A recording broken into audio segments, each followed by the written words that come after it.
النبي صلى الله تعالى عليه وسلم فإذا وقع بأرض قطعتم بها فلا تخرجوا منها وإذا وقع بأرض ولستم بها فلا تحرموا عليها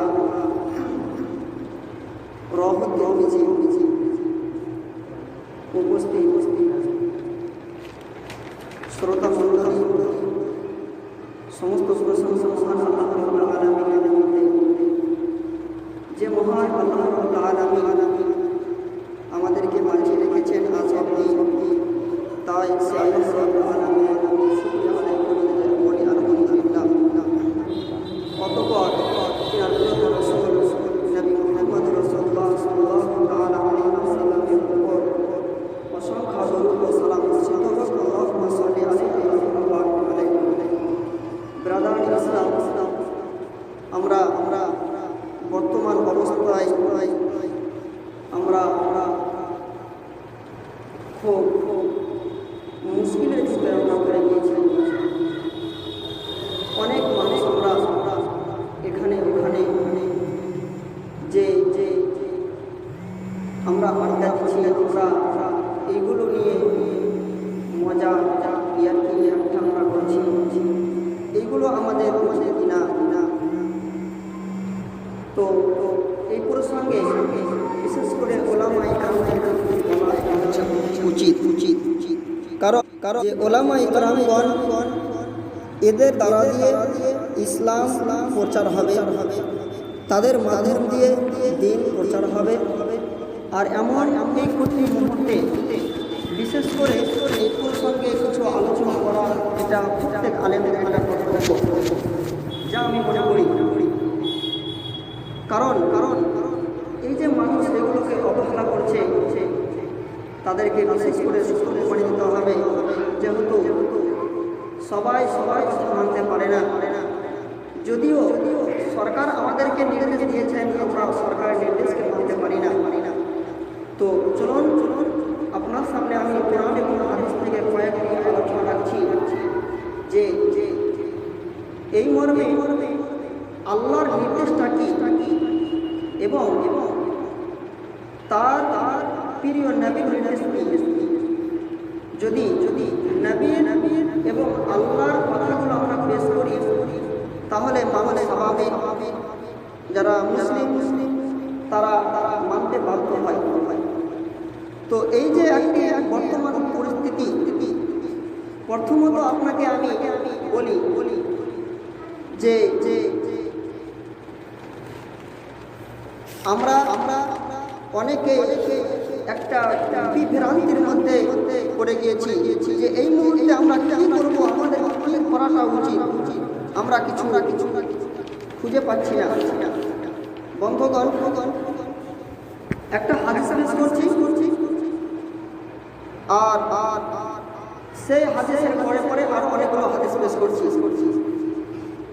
প্রথম হাদিসে যখন পেশ করব, তখন আপনি বলবেন যে সরকার যেটা নির্দেশ দিয়েছেন তার নির্দেশ মানা যাবে না।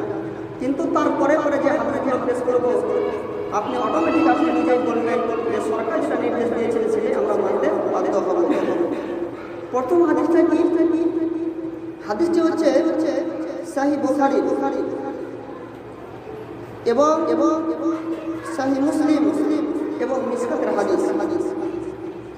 আল্লাহ রাসূল সাল্লাল্লাহু তাআলা আলাইহি ওয়াসাল্লাম তিনি বলেন যে ছুঁয়াচে রোগ বলতে কিছু নেই।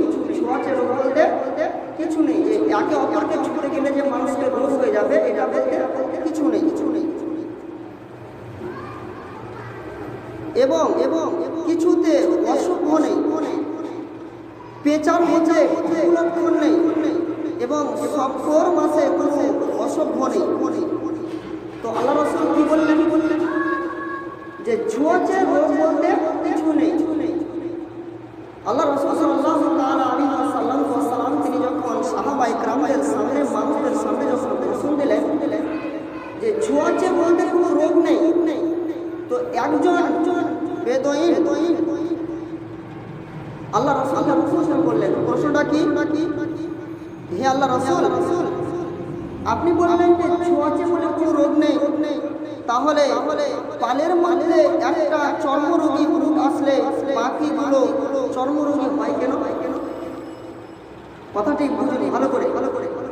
আল্লাহ রাসূল কি বললেন যে চর্ম ছোঁয়াচে বলে কোনো রোগ নেই। যখন আল্লাহ রাসূল যখন এমন কথা বললেন তো সাহাবায়ে কেরামের মধ্যে একজন প্রশ্ন কি করলেন যে ছোঁয়াচে বলে যে কোনো রোগ নেই, তাহলে আমাদের পালের ভিতরে একটা অঙ্গে রোগ হতে গেলে চর্ম রোগ হতে গেলে বাকি উপগুলোতে চর্ম রোগ হয় কেন? আল্লাহ রাসূল বলছেন যে ঠিক আছে তুমি প্রশ্ন করেছো, তার প্রশ্নের উত্তর আল্লাহ রাসূল দিচ্ছেন। তাহলে বলো তো যে প্রথম দিকে যে চর্ম রোগ বানানোটাকে তুমি যে বলছো যে একে অপরের ছোঁয়াছুঁয়িতে রোগ হয়ে যাবে, তো প্রথম যে ওটাকে রোগ হলো এটা আপনি কাকে ছুঁয়েছিল? তার মানে কি হাদিস থেকে আপনি কি বললেন? তার মানে ছোঁয়াছুঁয়ি কোনো রোগ নেই, এটাই তো হাদিস থেকে আমি এটা বলতেছি। কিন্তু দেখুন উক্ত হাদিসে ছোঁয়াচে রোগ নেই তা বলা হয়নি। এই হাদিসে এটা বলা হয় না যে ছোঁয়াচে রোগ নেই, এটা বলা হয় না। বরং জাহেলি যুগে মানুষ বিশ্বাস করতো যে কিছু ছোঁয়াচে রোগ আছে যা এমনিতে একে অপরকে ছুঁতে গেলে হয়ে যায়। এটা জাহেলি জামানার কিছু মানুষ কি ছিল, বিশ্বাস ছিল, আকীদা ছিল। আর সে আকীদাকে দূর করার জন্য আল্লাহ রাসূল এই কথা বললেন যে ছোঁয়াচে বলে কোনো রোগ নেই।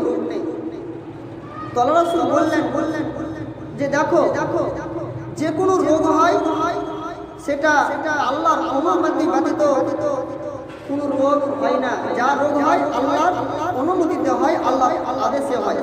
অতএব ছোঁয়াচে রোগ আছে, তাহলে ছোঁয়াচে রোগ আছে, তবে আল্লাহর ইচ্ছা ব্যতীত কোনো রোগ হয় না। মেনে নেন যে একটা কাউকে রোগ হয়ে গেছে, আরেকজনকে ছুঁতে গেলে এটা রোগ হবে। এটা জাহেলি জামানায় এটা ছিল, আকীদা ছিল যে আপনার রোগ হয়ে যাবে, ছুঁতে গেলে রোগ হয়ে যাবে। কিন্তু আল্লাহ এটা করতে পারে যদি না আমাদের, কিন্তু এটা আকীদাই ছিল। যার জন্য আকীদাটাকে দূর করার জন্য আল্লাহ এমন কথা বললেন। কিন্তু রোগ আছে, ছোঁয়াচে বলে রোগ আছে।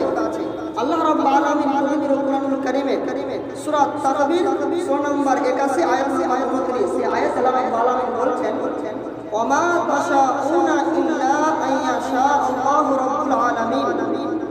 আর তোমরা ইচ্ছা করতে পারো না কেবল ততটুকু ব্যতীত যা আল্লাহ ইচ্ছা করেন। তোমরা ইচ্ছা করতে পারো না ততটুকু ব্যতীত যা আল্লাহ ইচ্ছা করেন। তাহলে যে কোনো জিনিস হয় যা রোগ হয় এটা আল্লাহর ইচ্ছাতেই হয়। এবারে চলো এই হাদিসের ব্যাখ্যার জন্য আপনাকে আরো বিস্তারিতভাবে আলোচনা দিচ্ছি। শুধু কারণটা পেশ করছি যে এই মুহূর্তে আমাদের কর্তব্যটা কি হবে। এই যে একটা মহামারী রোগ এসেছে, তো তিরমিজির হাদিস নাম্বার হচ্ছে 1065। উসামা ইবনে যায়েদ রাদিয়াল্লাহু তাআলা আনহু থেকে বর্ণিত, তিনি বলেন যে মহামারী প্রসঙ্গে আল্লাহ রাসূল সাল্লাল্লাহু তাআলা আলাইহি ওয়াসাল্লাম তিনি আলোচনা করলেন। কি প্রসঙ্গে? মহামারী যে করোনা ভাইরাস এসেছে, এই ভাইরাস এই রোগগুলো প্রসঙ্গে আল্লাহ কি করলেন? আলোচনা করলেন। আর এবং বললেন যে গজব বানি ইসরাইলের এক গোষ্ঠীর উপর এসেছিল, সেই গজবের যেটা বাকি অংশ, সেই বাকি অংশটা হচ্ছে মহামারী। তাহলে হাদিস থেকে স্পষ্ট হচ্ছে এটাই যে বানি ইসরাইলের এক গোষ্ঠীর উপরে কি এসেছিল? আল্লাহর শাস্তি এসেছিল। আল্লাহর কি এসেছিল? গজব এসেছিল। আর সেই গজবের থেকে কিছুটা অংশ বাকি ছিল, আর যে বাকি অংশটা রাখা হয়েছে সেটাই হচ্ছে মহামারী, সেটাই হচ্ছে করোনা ভাইরাস, সেটা হচ্ছে প্লেগ রোগ।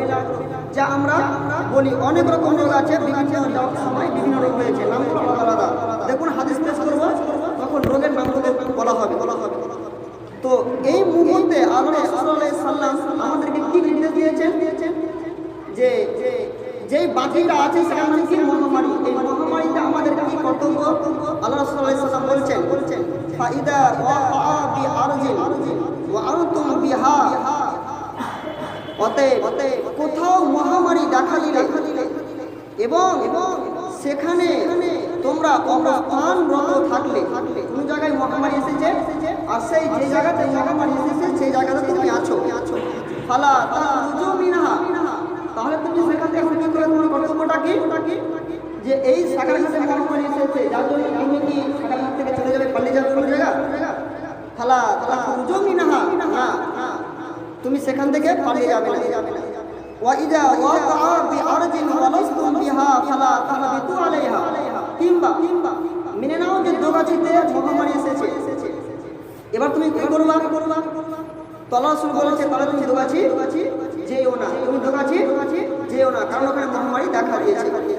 তাহলে আল্লাহ রাসূল এখানে সাবধানবাণী করছেন, যদি কোথাও মহামারী দেখা যায় তাহলে সেখানে যেতে নির্দেশ করছেন। আর এই জন্য সরকার যেটা নির্দেশ দিয়েছেন যে এক জায়গা থেকে অপর জায়গায় যাওয়া যাবে না, তাহলে এবার আপনি যেটা বিবেকে ভাবেন যে হাদিসের সাথে সরকারের যেটা নির্দেশ মিল আছে কিনা, অবশ্যই মিল আছে।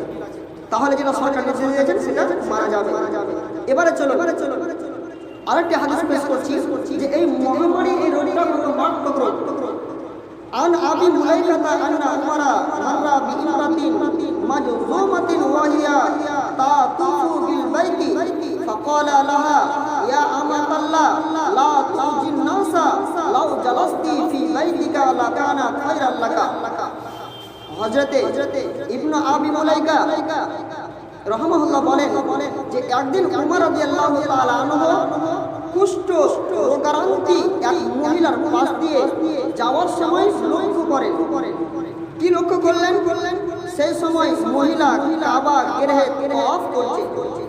মক্কাতে যে কাবা শরীফ রয়েছে, তো দেখছে উমর রাদিয়াল্লাহু তাআলা আনহু যে একজন মেয়ে কাবা শরীফ তওয়াফ করছে, কাবা শরীফে ঘুরছে। তো দেখলেন যে সেই মহিলাটিকে কি হয়েছে, কুষ্ঠি রোগ হয়েছে। তো যখন তিনি দেখলেন যে এই মহিলাটিকে কুষ্ঠি রোগ হয়েছে আর এই মহিলা তওয়াফ করছে, তখন উমর রাদিয়াল্লাহু তাআলা আনহু তাকে বললেন, হে আল্লাহর বান্দি, তুমি লোকজনকে কষ্ট দিও না, তুমি লোকজনকে কষ্ট দিও না। তাহলে কষ্ট মানে কি? ওদিকে আগে মারতে যাচ্ছে, ওদিকে আগে গালি দিচ্ছে না। একটা হাদিস বলেছিলাম যে ছোঁয়াচে বলে কোনো রোগের লক্ষণ বলেছিলেন, তারপরে ব্যাখ্যাতে বললাম যে আছে। তো এখানে দেখো স্পষ্ট হচ্ছে এই উমরের এই ঘটনা থেকে, ইতিহাস থেকে যে উমর রাদিয়াল্লাহু তাআলা আনহু সেই মহিলাকে কি বললেন যে তুমি মানুষদেরকে কষ্ট দিও না।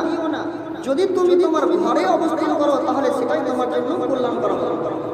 এই অবস্থাতে তোমার পুষ্টি রোগ হয়েছে, এখন কাবা তওয়াফ না করে তুমি যদি নিজের বাড়িতে অবস্থান করো, নিজের বাড়িতে বসে থাকো, তাহলে এর চাইতে তোমার ওটাই বেশি ভালো হবে। তাহলে এই হাদিস হচ্ছে এটাই যে ছোঁয়াচে বলে কোনো রোগ আছে। হাদিসটি হচ্ছে মুওয়াত্তা ইমাম মালিকের, হাদিস নাম্বার 845। এবারে চলো আরেকটি হাদিস আপনার সামনে পেশ করছি এই আরো বিস্তার ব্যাখ্যা করার জন্য। হযরত জাবর রাদিয়াল্লাহু তাআলা আনহু বলেন যে সাকিব ফের প্রতিনিধি দলের মাঝে একজন কুষ্ঠি রোগী ছিল। সাকিব প্রতিনিধি দলের মাঝে একজন কুষ্ঠি রোগী ছিল। লোকটি বায়াত হতে এসেছিল। রাসূল সাল্লাল্লাহু আলাইহি সাল্লাম তখন লোক মারফত বলে পাঠান, ইরজি ফাকাদ বায়ানাকা, তুমি ফিরে যাও, আমি তোমার বায়াত নিয়ে নিয়েছি। কথাটি বুঝতে পারলেন? মেনেলেন যে দোগাছি থেকে সাকারঘাট কেউ বায়াত করতে আসছে। বায়াত মানে হাত মিলিয়ে একটা ওয়াদা করবে, একটা হ্যাঁ এই কাজটা করতে হবে, ওয়াদা নেবে। তো আল্লাহ যখন জানলেন যে হয়তো সাকারঘাটে আসবে দোগাছি থেকে কোনো লোক, আর ওই লোকটাকে কিন্তু কুষ্ঠি রোগ হয়েছে। যখন জানতে পারলেন আল্লাহ সাল্লাল্লাহু আলাইহি সাল্লাম অন্য একজন লোককে বলে তুমি যাওয়ার পরে আমাকে বলে দাও রাস্তায় আছে, এখন হয়তো দোগাছি থেকে ডিএফএস এসেছে, এখন আমাকে মানা করে দাও যে তুমি বাড়ি ফিরে চলে যাও। তোমার যেটা উদ্দেশ্য, তুমি যে বাইক করতে এসেছিলে এখানে, তোমার বাইককে গ্রহণ করা হয়েছে, তুমি ফিরে চলে যাও। তার মানে কি যে আল্লাহ রাসূল আগে থেকে সতর্কবাণী করছে। কথা বুঝতে পারছেন?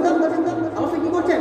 একে সতর্কবাণী করছে যে তুমি ফিরে চলে যাও, তোমার কাছে বাইক নিয়ে নেওয়া হলো।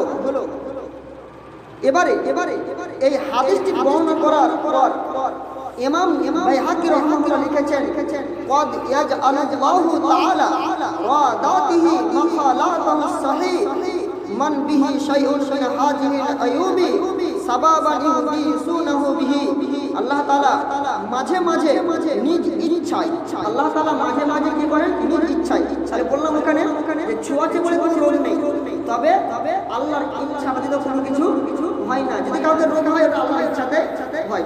তো এখানে ইমাম বাইহাকী বর্ণনা করছেন কি যে যে আল্লাহর ইচ্ছায় মাঝে মাঝে নিজ ইচ্ছায় কি হয়? দোষযুক্ত ব্যক্তির সঙ্গে সুস্থ ব্যক্তির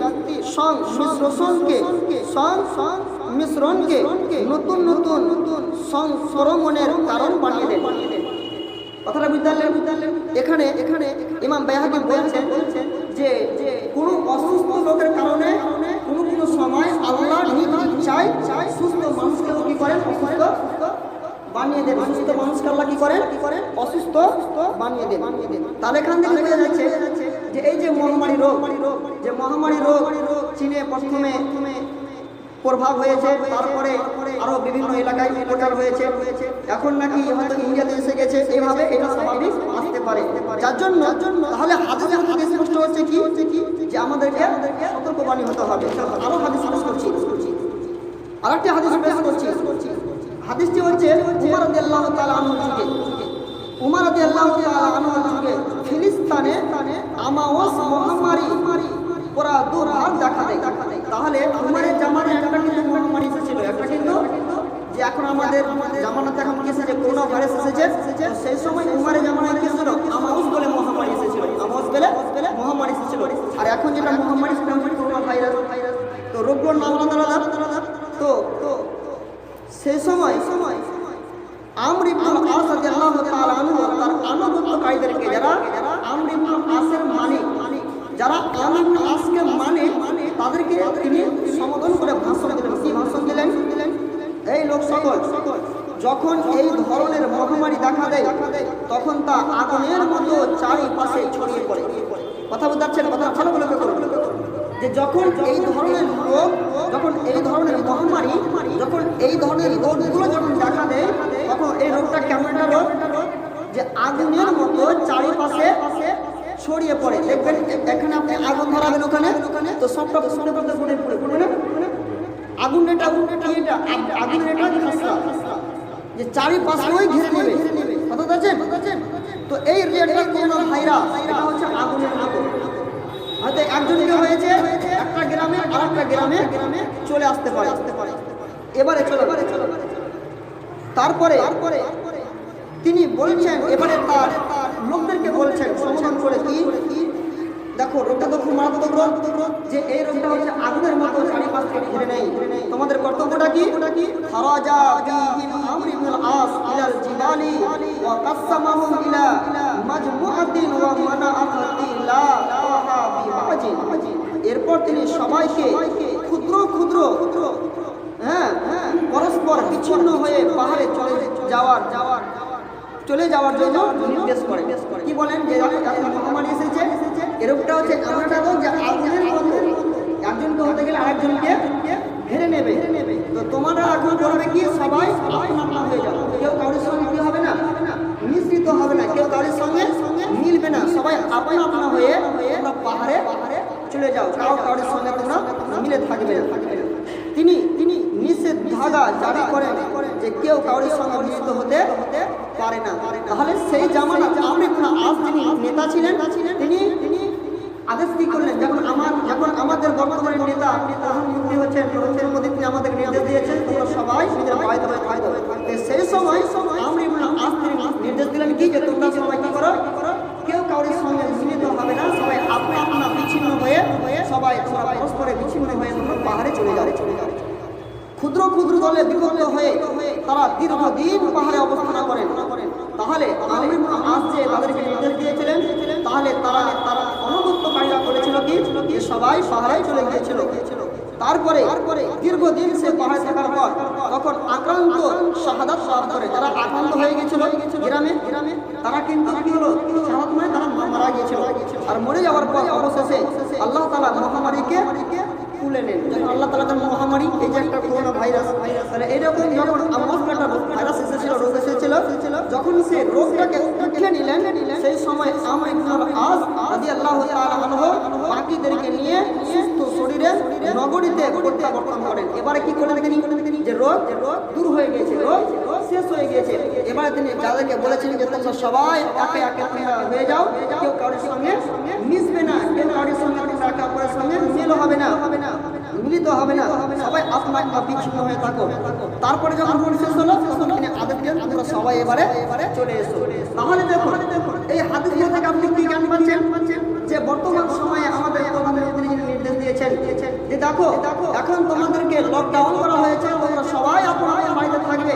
তাহলে তিনি যেটা আদেশ দিয়েছেন তাহলে সে আদেশটা কোরআন হাদিস সম্মত আর বাইরে কোরআন হাদিস সম্মত, ঠিক না? এবারে চলো যে হয়তো আমরা বলি নামাজ পড়তে আসবো কিনা, এটাও আপনাকে আমার টেস্ট করবো, এখানে কিছুক্ষণ অপেক্ষা করুন। আরেকটি হাদিস আপনাকে বলছি এই বলার সঙ্গে যে সতর্কতা হতে হবে কি হবে না। আমাদেরকে যে নির্দেশ দিয়েছেন আমাদের সরকার, সেই নির্দেশকে আমরা ঠিক কিনা কোরআন এবং হাদিসের পেশ করছি। আরেকটি ঘটনা হচ্ছে এটাই যে 639 খ্রিস্টাব্দে, এখন হচ্ছে 2020 খ্রিস্টাব্দ, 2020 সাল, তো 639 সালে খ্রিস্টাব্দে সেই সময় খলিফা ছিলেন কে? উমর ইবনুল খাত্তাব। কে ছিলেন খলিফা সেই সময়? আল্লাহ রাসূল যখন মারা গেলেন তারপরে খলিফা হলেন কে? আবু বকর 2 বছর খলিফা ছিলেন, আবু বকর মারা গেলেন তারপরে খলিফা হলেন কে? উমর। তো সেই উমরের জামানায়, তার মানে রাসূলের মরে যাওয়ার বেশি দিন পরে নয়, কিছুদিন পরে। তো সেই উমর ইবনুল খাত্তাব রাদিয়াল্লাহু তাআলা আনহু ওই সময় পেলেক দেখা দিয়েছিল। কি দেখা দিয়েছিল? পেলেক। তাহলে এর আগে একটা কথা বললাম কি, যে একটা রোগ দেখা দিয়েছিল সেটা হচ্ছে আমাউস, আর এবার আরেকটা রোগের কথা বলা হচ্ছে, এটা হচ্ছে কি? পেলেক রোগ। কথা বলছেন? তাহলে রোগগুলোর নাম আলাদা আলাদা, কোরআন এবং হাদিসের ভাষায় একটাই কথা, সেটা হচ্ছে কি? মহামারী। তো যখন এই পেলেক দেখা দিয়েছিল সিরিয়ায়, আর এটা কোথায় দেখা দিয়েছিল? সিরিয়াতে।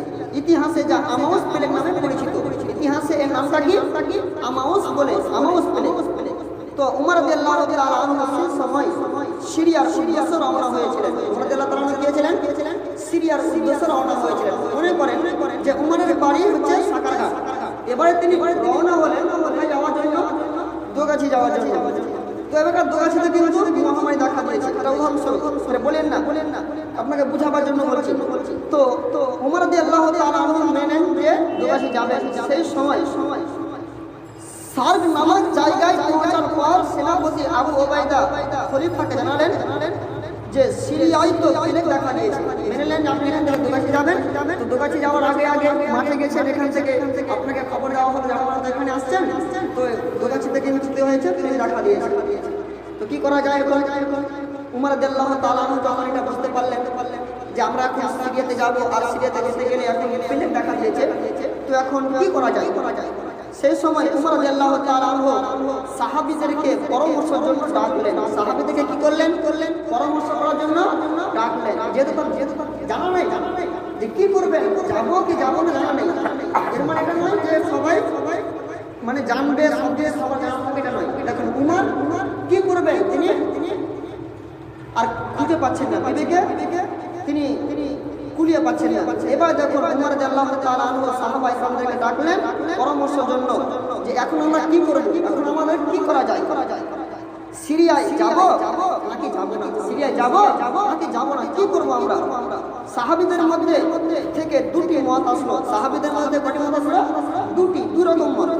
একদল বললেন যে আপনি যে উদ্দেশ্যে বের হয়েছেন সে উদ্দেশ্যে যান, আপনি যে উদ্দেশ্যে বের হয়েছেন আপনি সে উদ্দেশ্যে চলে যান। আরেক দল বললেন আপনার না যাওয়াটা উচিত, আপনার না যাওয়াটা উচিত। তাহলে দুই রকম মত হলো। তারপরে আনসার এবং মুহাজিরদের ডাকলেন। এবার আল্লাহ কি বললেন? আনসার এবং মুহাজির। আনসার বলতে যারা আগে থেকে মক্কাতে ছিল বলে আনসার, আর যারা ইসলাম ধর্ম গ্রহণ